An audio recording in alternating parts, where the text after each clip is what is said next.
Ouais, j'ai changé de couleur. À la RATP, un document interdit à certains salariés de souhaiter un joyeux Noël aux usagers.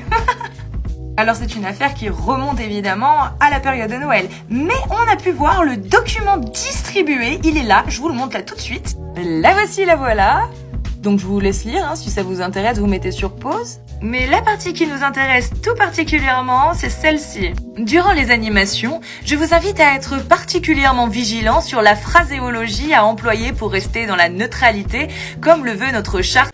Les dirigeants et responsables de la RATP, dirigés par Jean Castex, par ailleurs ancien Premier ministre d'Emmanuel Macron, ont demandé à leurs employés de ne pas souhaiter joyeux Noël aux passagers.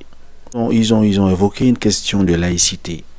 Et sur cette note de service, vous découvrirez qu'ils sont allés jusqu'à scinder les choses appropriées et les choses non appropriées. Dans un pays à majorité chrétienne, la religion dominante est le christianisme. Un responsable puisse prendre ce genre de décision, j'arrive vraiment pas à comprendre. Sauf si ils ont vendu ces pays aux étrangers. Dans ces cas qu'ils nous le disent, on prend nos responsabilités. Je vous laisse découvrir à travers cette vidéo. Ne souhaitez pas joyeux Noël, mais joyeuses fêtes de fin d'année. Des consignes étonnantes destinées aux responsables des animations de fêtes de fin d'année sur la ligne A du RER.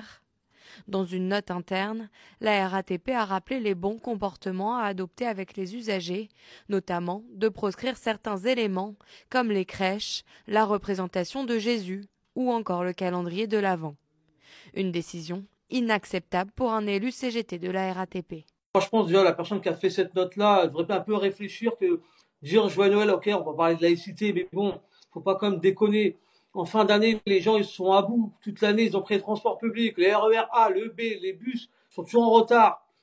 Les crèches qui augmentent le Navigo à 95 balles, si on leur souhaite pas la joyeuse année, joyeux Noël et la bonne année, à un moment donné, la personne qui a sorti ça, il devrait un peu réfléchir dans sa tête. La RATP prônerait la liberté religieuse. Pour autant, une charte de la laïcité existe dans le groupe. À aucun moment, le fait de souhaiter joyeux Noël aux passagers serait interdit. Et le mois prochain, on va nous faire une lettre pour dire plus de galettes des rois, plus de crêpes et puis quoi encore. Ben non, nous on est pour la galette des rois et pour la crêpe. Ce document aurait été signé par la déléguée du directeur de la ligne A du RER. Chose bizarre, n'est-ce pas? Sauf s'ils ont vendu la RATP aux étrangers. Jusqu'à preuve du contraire, la France reste un pays chrétien. Pour moi, c'est une faute très grave qu'a commis donc ces responsables de la RATP. Déjà, c'est une société publique, ce n'est pas une société privée ou bien ce n'est pas une société pour une religion quelconque. Alors, lors des autres fêtes religieuses, on entend bon Ramadan, on entend bon Shabbat ou bien autre chose. Personne ne s'est jamais plaint.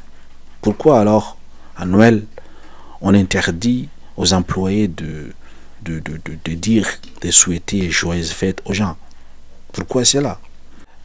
Si c'est une question de laïcité, ça va de soi que le fait d'interdire aux employés de souhaiter joyeuses fêtes aux gens, ils ont porté atteinte à la liberté donc de ces employés.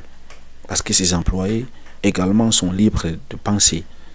Le fait de porter atteinte à la liberté de penser également est puni par la loi.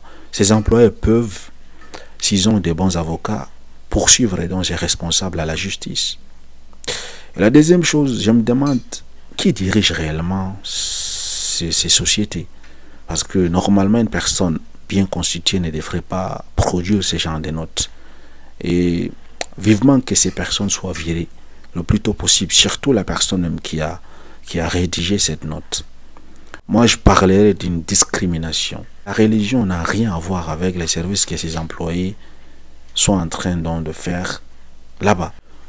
Le fait de souhaiter à une personne bonne fête, joyeux Noël, bon Ramadan ne fait pas partie de la pratique d'une religion.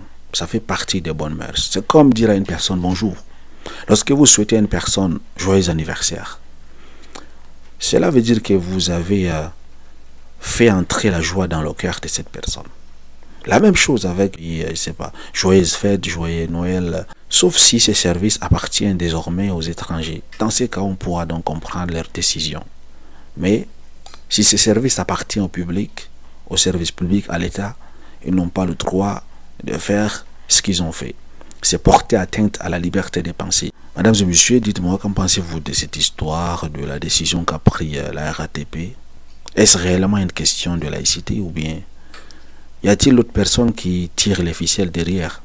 Ou bien maintenant ces services publics appartiennent désormais aux étrangers? Qu'en pensez-vous de toute cette histoire-là? Ouais, j'ai changé de couleur. À la RATP, un document interdit à certains salariés de souhaiter un joyeux Noël aux usagers.